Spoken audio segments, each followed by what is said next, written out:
You know, I would like to see Trump forever. Trump forever. I don't think J.D. Vance Trump Jr. ticket works. It's too much of a bro ticket, right? Yes. It's going to be Barron. It is, yes, exactly. I mean, exactly. It could skip. If Donald Trump thinks that Keir Starmer's a stone-cold loser, it's going to not great look, is it? Well, Donald Trump's done it again. The president has Washington spinning after dropping fresh hints that maybe he's not done yet, and we'll be seeing more of these hats. Is he joking, or is he actually running again in 2028? Let's see how senators are reacting to the news. Here's Tommy Tuberville from Alabama. Senator, is it constitutional for President Trump to run for a third term? He's teasing that. You know, if you read the Constitution, it says it's not. But if he says he has some different circumstances that might be able to go around the Constitution, but that's up to him. We got a long way to go. But you're open to it. Well, I think that there's going to have to be an evaluation from President Trump's viewpoint to the Constitution. There'll be a lot of legal aspects to it. Will it happen? It's very unlikely, but don't ever close the book on President Trump. Don't ever close the book on Donald Trump. How would it work? It would mean scrapping the 22nd Amendment, which bars third terms. Almost impossible legally. But since when did Donald Trump care about precedent? America's toxic boyfriend Gavin Newsom says he's deeply concerned about even talk of a third term. But is Trump teasing? Is he testing? Is he trolling? Or is he actually planning the biggest political comeback since, well, his last one? Joining me live from Washington, D.C. tonight is Brick Suit Guy, #1 Donald Trump fan, Blake Marnell. Welcome back to the show. And pollster to the stars, James Johnson from JL Partners, one of the very few firms in America, in the world, to predict that Donald Trump would not only win, but he'd win the popular vote. Again, another fan of the show, friend of the show. Welcome back. Blake, can I call you Blake or Brick? Brick. In fact, I'm gonna take my hat off because I don't want to upstage your talk. First of all, just thank you. Talk us through your wonderful outfit here. You've attended dozens and dozens and dozens of Donald Trump rallies, so many so that you actually got to on stage with the president dressed as a brick suit, as a brick wall. It's a metaphor for border controls. You know, I definitely support President Trump's stance on strong border barriers. Well, I think we can all get behind that. Yes, and this is something I actually bought because I had a trip planned where I was going to have some free days in D.C. Yeah. And I wanted something to trigger the leftists. I said something beyond just the Did it normal. work? Something beyond the normal MAGA hat. So I had that vacation planned, and the day before I left San Diego, President Trump announced a rally in Pennsylvania, and I was able to go to that. It was the first time I ever wore this, and he called me up on stage. And when the president calls you up on stage and you're wearing a brick suit, you become brick suit. And you've definitely gone national. You've almost gone global. I suspect as one of the most recognisable MAGA movement characters. In that capacity, would you like to see Donald Trump stay in the White House past 2028? You know, I would like to see Trump forever. Trump forever. Okay, I would. You know, if I could sign up for that, I would. But realistically, I'd like to see him do whatever he would like. Right. If he wants to remain active at the apex of American politics, and he can find a way to do it, you know, I would support that. I think, and then what the senator talked about it being constitutional. Well, there's another way around it. I mean, he could technically run as the vice president, and whoever wins immediately resigns, and he becomes the president. Because the stipulation is you can't be elected for a third term. But, I mean, you'd have to convince one J.D. Vance. I think that was a good idea. You'd have to convince Marco Rubio it's a good idea. Trump, is he teasing? Is he trolling? Hard to tell, isn't it? I don't want to put words in his mouth. And there are people who are looking at it legitimately because they think that would be the best course. But I think that President Trump will, you know, he'll make his decision when an appropriate time comes. In order to do it, the other way to do it is you'd have to amend the Constitution, which requires a two-thirds, correct me if I'm wrong, a two-thirds majority in the Senate, two-thirds majority in the House, and the ratification of two-thirds of the states. Correct. Hell no is he getting that. I don't see, even the rosiest of pictures, I don't see that as happening. It's technically not impossible, but highly, highly improbable. James Johnson, hello. What is the public sentiment around this? Because we saw allegedly 7 million protesters on the streets of America a couple of weeks ago, last weekend for the No Kings protests.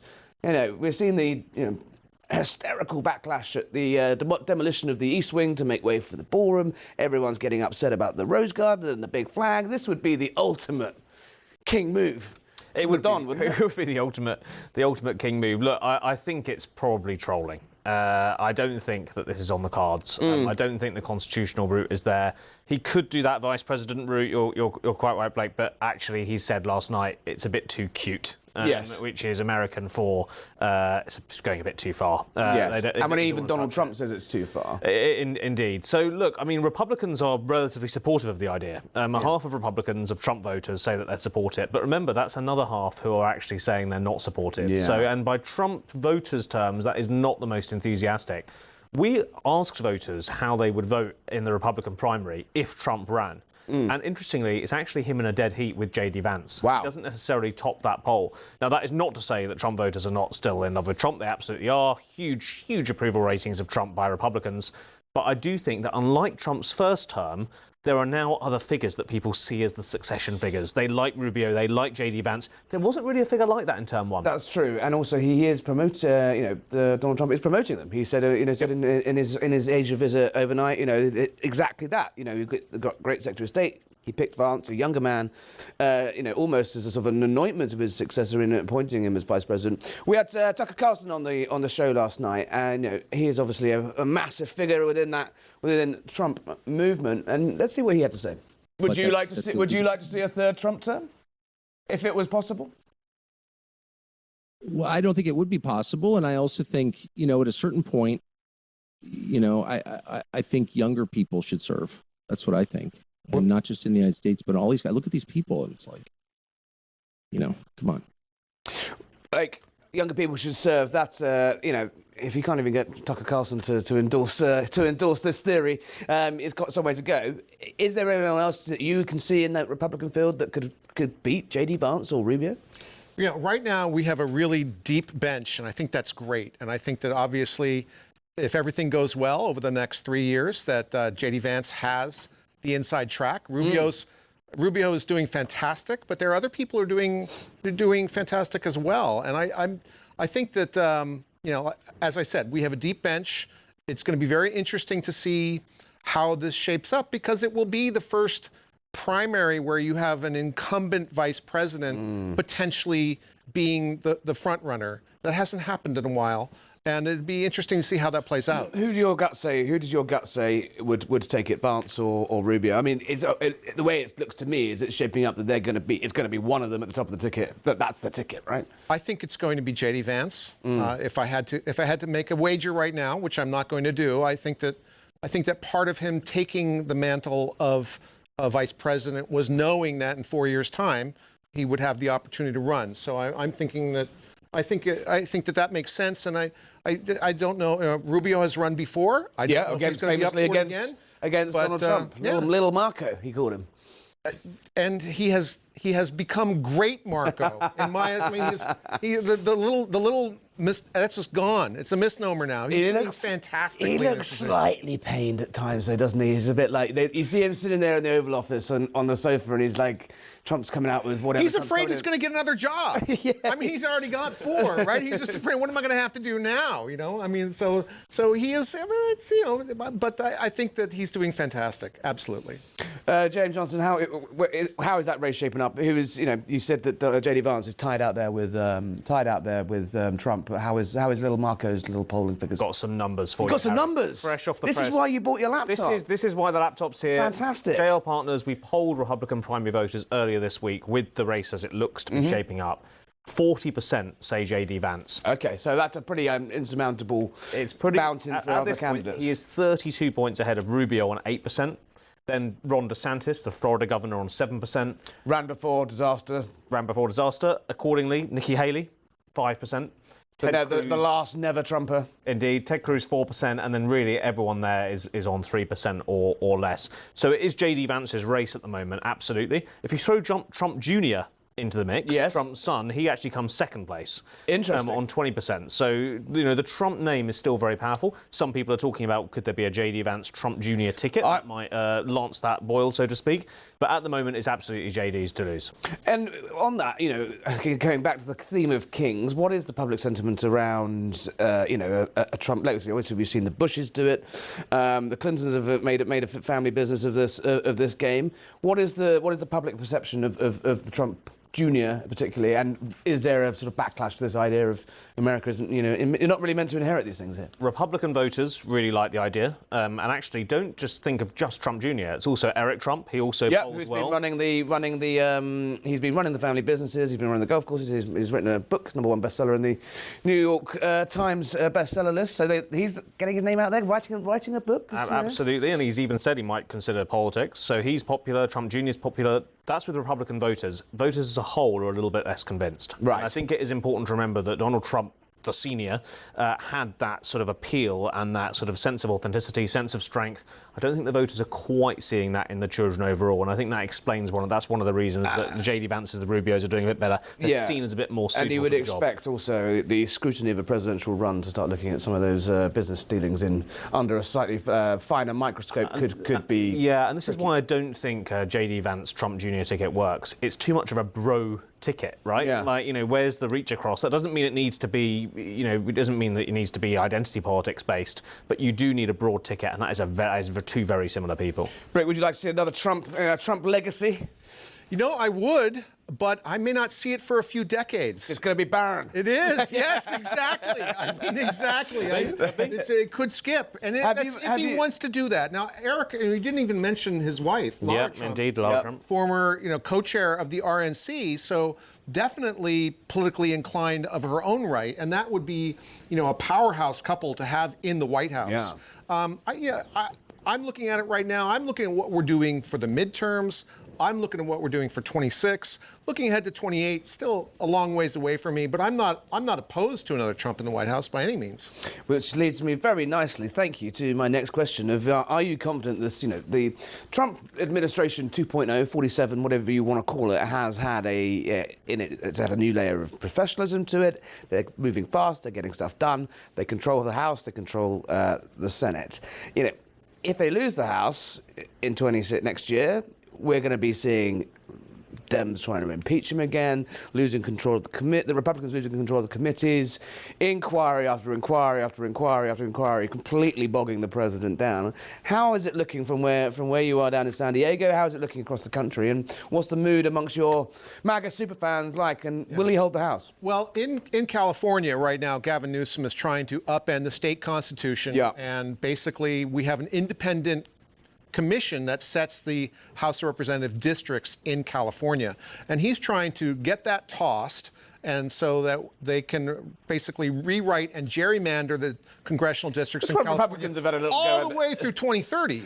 Republicans have had a little crack at that in Texas and well, but if you've seen the districts in Texas, Texas they were really doing it in response to already gerrymandered districts. They were really correcting that. And now what's happening in California is instead of a commission picking the districts, you have politicians picking their electorate, and that's not the way it should be. So California, Gavin Newsom, I like that. America's nickname, that toxic boyfriend. There's that something is fantastic. just a bit creepy and then, about it. Like so many of his little high school photos are coming out recently, and I just think there are skeletons to be dug up there. I think he gives people the willies. But I think that I think we're looking good because as California is trying its best to upend the apple cart, now we're seeing other Republican states come on board with potential redistricting of their own. And there's even the backdrop of the interpretation of the Voter Rights Act, which could add even more seats.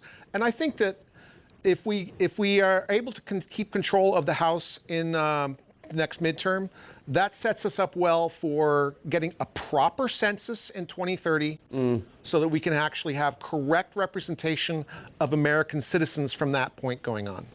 James Johnson, how is the polling looking? Traditionally, incumbent parties take a bit of a kicking in the midterms, but the Dems don't seem to be, barely on the pitch. They haven't even got their boots on. No, and they don't have a sort of formal leader. It's not really clear. And There's indeed, not perhaps at least in 90 in the... well, this is the thing. In a week's time, that leader may become Zoran Mamdani, Yeah. who is on track to be the Democratic mayor of New York, potentially on less than half of the vote. So he may well become that leader, much more left wing in terms of his views. Look, I think so. Our polling has pretty punchy approval ratings for Trump. We think he's on around 50% approval. That's very good for Trump. But Yeah. in those same polls, we have the Democrats leading in the midterms. Wow. And the reason is that the electorates are so different. The people who vote in midterms are very different from the kind of voters who vote in presidential elections. And a lot of Trump's reason for winning last year was voters who don't usually vote in presidential elections, let alone midterm elections. So that is going to be difficult to mobilise those people, and that's why I think Democrats are the favourites for the House, despite being quite rudderless in terms of leadership and policy. Which would be a kind of nightmare scenario for any second-term president to have basically the last 2 years in office as a completely lame duck, fighting off impeachment charges. It would, and it's going to drive Trump and his administration mad because, it's going to be impeachments, it's going to be reporting. There is one blessing in disguise, though, for whoever that next Republican nominee is. It's a lot easier if you've got a split Congress because you can blame the Democrats for things that have gone wrong. At the moment, Trump and Republicans control everything, and they can't really deflect the blame for things going wrong. Democratic House gives that person someone to campaign On that against. very point, we're still in the government. This government is still shut down. They're scrambling around to pay the military. Lots of public services are shut down. Who is getting the blame for the shutdown? Obviously, as you say, the Republicans control Congress, but there is they need 60 votes to do it, to overturn it in the Senate. They're 5 short of that. Democrats are not voting to reopen the government. Who's getting the blame? It's pretty diffuse. We asked the public this question last week, and it's basically split in 3. 1/3 say Trump. See it there on There the it screen. is. There it is. You can see around 1/3 say the Republicans, about 3 in 10 say the Democrats, and then another 3 in 10 are basically saying both equally or they're unsure. And what that's saying to me is that actually no one in particular is getting the blame for this. Now, we've done some other polling and looked at why people think a shutdown is on. Now, the nominal reason that Democrats are giving is because of disagreements over healthcare and Medicare handouts. We asked them, only 19%, 19, of registered voters were able to say that it was because of healthcare. So that message is not there, and Democrats have failed to land that attack. So there's basically, at the moment, no political pressure for either side to try and concede. Is that why do you think that they're both sides are seemingly willing to let this kind of claim? Well, because if they're not getting it, not getting the blame, then crack on. I think in many ways this is the shutdown that isn't. It's not affecting ordinary people that much. People are not blaming any one given party, and people can't really identify why it's happening.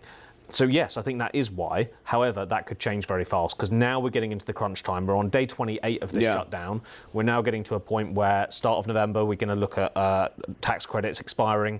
We're looking at SNAP benefits potentially expiring. Now, it's possible that they can get together and just fund those specific bits, but this is not something where that pain is just going to never be felt.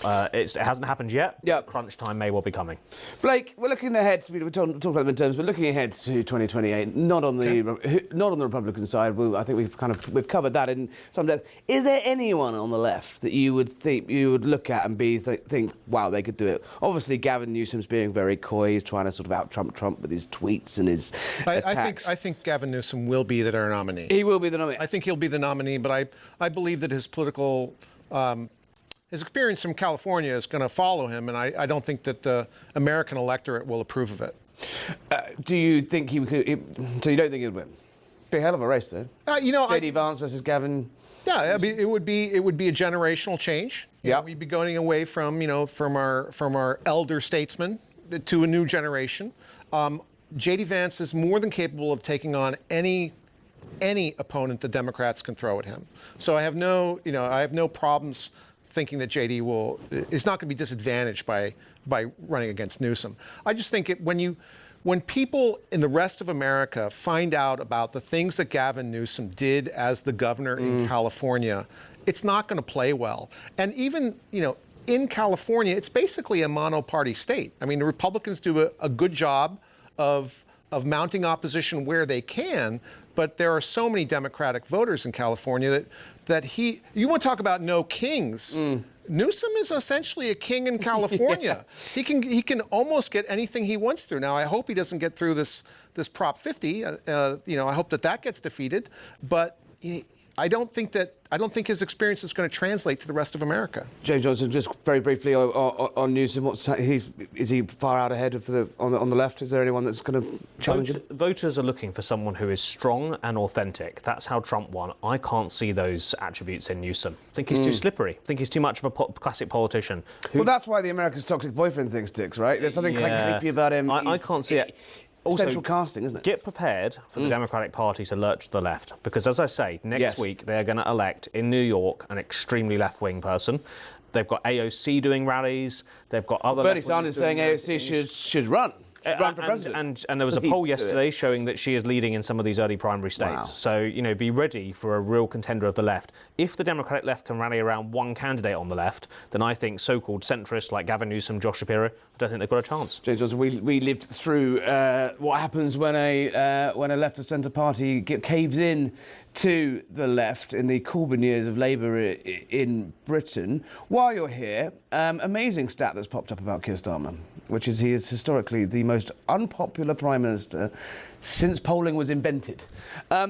There's no coming back from that, is there? It's worse than Liz Truss, is it? Worse than, well, if she had survived more than 44 days. I see. If you made it to 6 months, I was going to say there is one polling exception there. Look, I mean, Labour are in the doldrums. There's absolutely no doubt about that. There was a poll released today by YouGov that showed them on their lowest ever polling at 17%, tied with effectively tied statistically with the Greens, with the Lib Dems, and so within the margin of error, you could argue that the Labour are fifth. Yeah.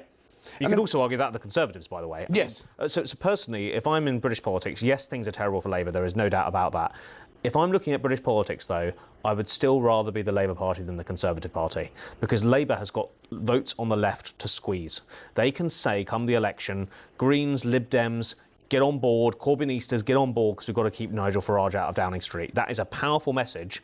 The Conservatives have lost all credibility with those Reform voters, and I can't see them winning them back so easily. There seems to me that there was a brief moment that Nigel Farage was hitting the 30s in the polls. He seems to be kind of stuck on 27, 28, 29 at the moment. Has he hit a natural ceiling? And as we saw in the recent by-election in Wales, is he actually going to be incredibly prone to, as you say, a rainbow alliance of Labour, Liberals, Greens, Islamists, and everyone all in together on the crazy bus to stop Trump? Yeah, stop Trump. Stop Farage. I've been here too long. No, indeed. But that is what they will be saying. They will be saying Farage is Trump. And you need to get to stop him. Look, it is completely possible. I think that is a very plausible option. Don't forget, though, that all that matters in British politics is having a lead. And at the moment, Reform has that lead. It's tough to be a front runner, but if they can hold that over the coming years over Labour, then they could well still win, regardless of that tactical voting push. Also, remember, tactical voting has a ceiling when it comes to a general election. It's really easy for everyone to vote tactically in a by-election because not that many people vote and they're very engaged, people that do. Yeah. But in a general election, I mean, I'm always struck by doing focus groups in the UK, how many people don't realise that actually you're voting for an MP in a seat. A lot of people just assume it is a nationwide popular vote and the most popular party becomes Prime Minister. Astonishing, yeah. So, there is a limit to how much you can tactically vote. Look, I think Welsh by-elections, all very interesting, but the key proof point this year when millions of people voted were those local elections, and that is the first time that any party apart from Conservatives and Labour for the last 100 years has won a local election, and that party was Nigel Farage's Reform. Blake, Nigel Farage and Donald Trump have a good friendship. Very briefly, before we go to a break, Donald Trump, and Keir Starmer struck up this unlikely alliance of a left-wing guy, a liberal guy, and Donald Trump.